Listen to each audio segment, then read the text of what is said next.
It is nearly 4 o'clock in the afternoon, and I'm still in my pajamas. And because of what day it is, many of you might be too. It's Labor Day. It's a federal holiday in the United States, but have you ever wondered why? What are the origins of this holiday in the United States? Well, here's the reason. Let me set the backdrop for you.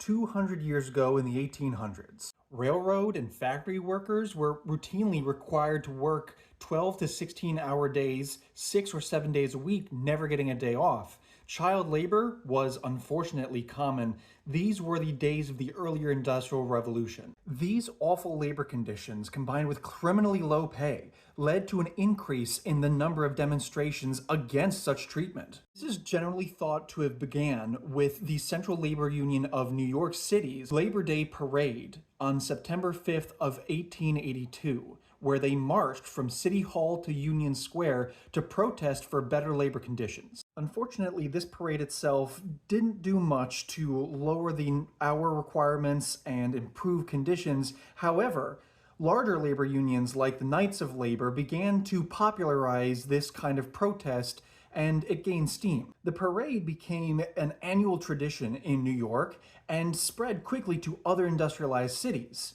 As these demonstrations became more and more popular, it was almost inevitable that tragedy would strike. In 1894, 12 years after this first Labor Day parade, a national railroad strike against the Pullman Company escalated into violent clashes, and federal troops were sent in to break up the protest, and 20 people were left dead.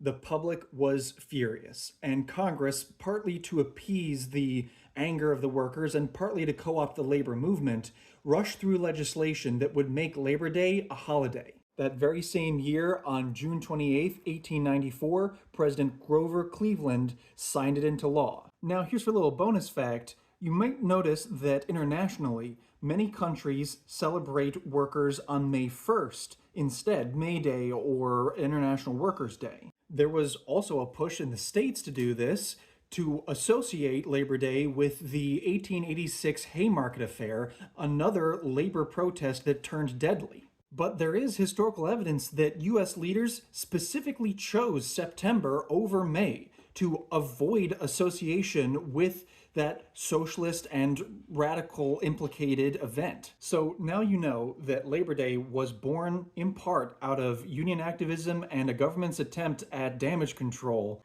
in one of the most turbulent times for US labor history. I'm Teddy Ebby. This was a fun fact for you. What should I cover next?